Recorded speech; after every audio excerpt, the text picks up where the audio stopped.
जय हिंद साथियों, आप सभी का बहुत बहुत स्वागत है आपके अपने परिवार एग्जाम इंडिया वार में। फ्रेंड्स, हम पढ़ रहे थे इतिहास और इतिहास का महत्वपूर्ण टॉपिक साथी ऐतिहासिक स्रोत क्या होते हैं। तो जिन स्रोतों से इतिहास के बारे में हमें जानकारी मिलती है उन्हें ऐतिहासिक स्रोत कहा जाता है। और हम बात कर रहे थे अभिलेख। अभिलेख क्या होते हैं? तो प्राचीन टाइम में क्या होता था, जो राजा महाराजा होते थे अपनी बात को अगली पीढ़ी तक पहुंचाने के लिए क्या करते थे, पत्थरों पर, ताम्रपत्रों पर खुदाई करा देते थे, यानी उन पर लिखा देते थे, जिन्हें अभिलेख कहा जाता है। उस समय यूट्यूब और ये आपका क्या लैपटॉप का ये चीज़ें तो थी नहीं, ये सब अवेलेबल नहीं था कि गूगल पर डाल दिया और गूगल बाबा पर सर्च कर लिया है ये हुआ था। तो उस समय तो ऐसा था नहीं, तो वो लोग क्या करते थे, अभिलेखों का प्रयोग करते थे। तो उसी में एक शब्द आता है कि एपिग्राफी क्या है। तो साथ ही आप क्या बताएंगे कि एपिग्राफी, अभिलेखों के अध्ययन को एपिग्राफी कहते हैं। यहां तक हमने पिछली क्लास में पढ़ लिया था। साथ ही आज बात करेंगे किसकी, तो आज बात करेंगे कि पैलियोग्राफी क्या है। पूछेगा एग्जामिनर कि बबुआ साथी पैलियोग्राफी क्या है। पैलियोग्राफी, तो देखो अभिलेखों के अध्ययन को क्या कहते हैं, एपिग्राफी। पर जो अभिलेखों पर तिथियां उत्कीर्ण हैं उनके अध्ययन को क्या कहते हैं, पैलियोग्राफी। तो लिखिए अभिलेखों पर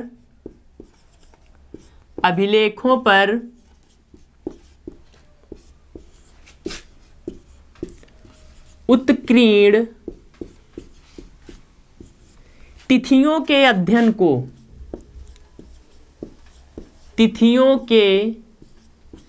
अध्ययन को क्या कहते हैं साथी, पैलियोग्राफी कहते हैं। तो तिथियों के अध्ययन को क्या कहते हैं बाबू मेरे साथी, पैलियोग्राफी कहा जाता है।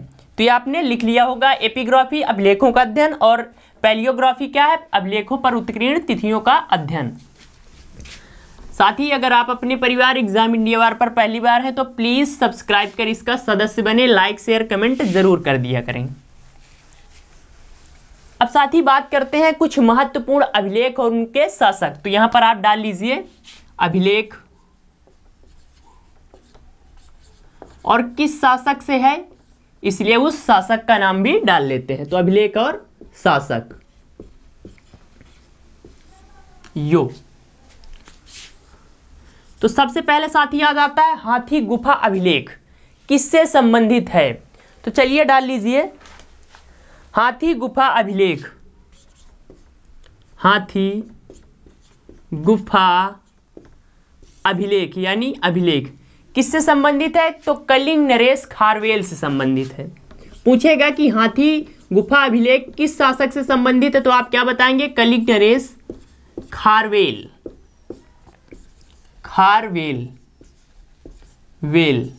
वैसे हाथी क्या खाता है, बेल यानी पत्ते घास फूस। तो हाथी गुफा अभिलेख किससे है, कलिंग नरेश खारवेल से हो जाता है। अगला आ जाता है साथी ऐहोल अभिलेख। डालिए ऐहोल अभिलेख। ऐहोल अभिलेख बाबू किससे संबंधित हो जाता है, तो मेरे साथी ये हो जाता है पुलकेशिन द्वितीय। पूछेगा कि ऐहोल अभिलेख किससे संबंधित है, किस शासक से, तो पुलकेशिन द्वितीय, पुलकेशिन सेकंड से संबंधित है। अगला आ जाता है अपना साथी नासिक अभिलेख। कौन सा, नासिक अभिलेख। तो ये साथी हो जाता है गौतमी बलश्री। कौन किस शासक से संबंधित है, तो गौतमी बलश्री से संबंधित है। तो गौतमी बलश्री से कौन सा संबंधित है, आपका नासिक अभिलेख हो जाता है जूनागढ़ अभिलेख।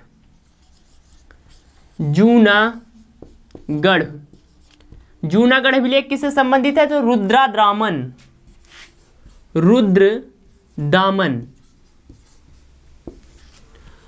तो हाथी गुफा अभिलेख कलिंग नरेश खारवेल से, ऐहोल अभिलेख पुलकेशिन द्वितीय से, नासिक अभिलेख गौतमी बलश्री से और आपका जूनागढ़ अभिलेख हो जाता है साथी रुद्रदामन से। तो ये महत्वपूर्ण अभिलेख हैं, अभी और हैं।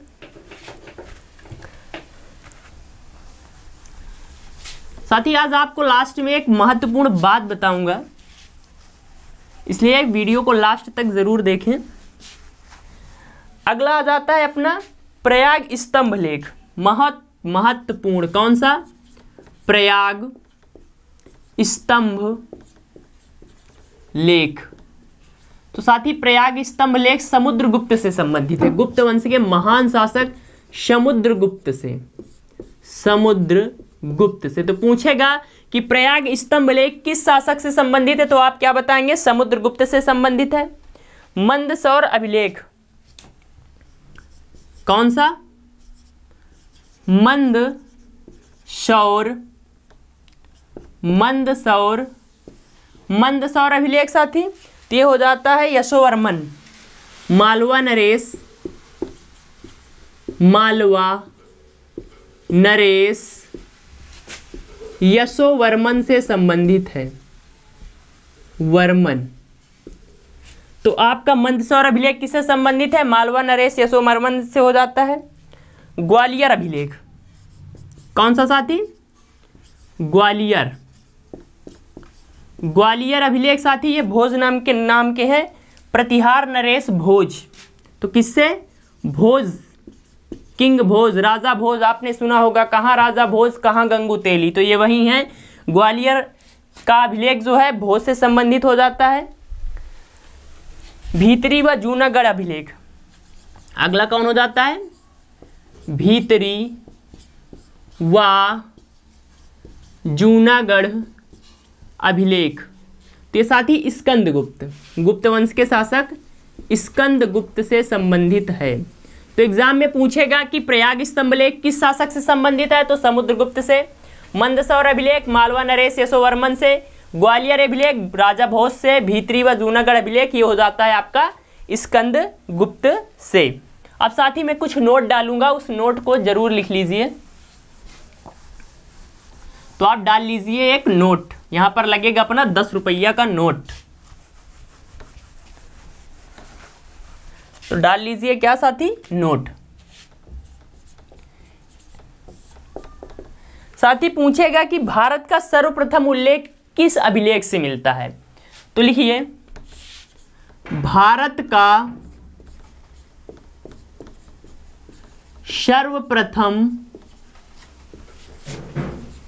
उल्लेख हाथी गुफा, हाथी गुफा अभिलेख से मिलता है, अभिलेख से मिलता है। तो भारत का सर्वप्रथम उल्लेख कहां से मिलता है? हाथी गुफा अभिलेख से मिलता है। एक क्वेश्चन और पूछा जाता है कि फादर ऑफ हिस्ट्री, इतिहास के पिता का किसे कहा जाता है, तो लिखिए इतिहास के पिता हेरोडोटस। इसको मुझे शुरू में कराना था पर मेरे दिमाग से ही निकल गया था। Herodotus, Herodotus. और इनकी बुक का नाम हो जाता है हिस्टोरिका। तो हेरोडोटस की बुक का क्या नाम हो जाता है, यानी फादर ऑफ हिस्ट्री के बुक का नाम हो जाता है हिस्टोरिका, हिस्टोरिका, हिस्टोरिका इनकी बुक का नाम हो जाता है। तो भारत का सर्वप्रथम उल्लेख हाथी गुफा अभिलेख से, इतिहास के पिता हेरोडोटस, इनकी बुक हो जाती है हिस्टोरिका। तो ये आपने लिख लिया होगा, इसको साफ करते हैं। अब बात करते हैं किनकी, तो स्तंभ अभिलेख की बात करते हैं। अब आप पूछेंगे कि स्तंभ अभिलेख क्या है, तो यानी स्तंभ मतलब क्या होता है आपका खंभा, और अभिलेख यानी क्या किया गया था कि बड़े बड़े पत्थरों को बड़े बड़े खंभों पर अभिलेख लिखाया गया राजाओं द्वारा, जिन्हें स्तंभ अभिलेख कहा जाता है। तो डाल लीजिए हेडिंग साथी स्तंभ अभिलेख। हेडिंग क्या पड़ेगी आपकी? स्तंभ अभिलेख व उनके स्थान। तो स्तंभ अभिलेख व उनके स्थान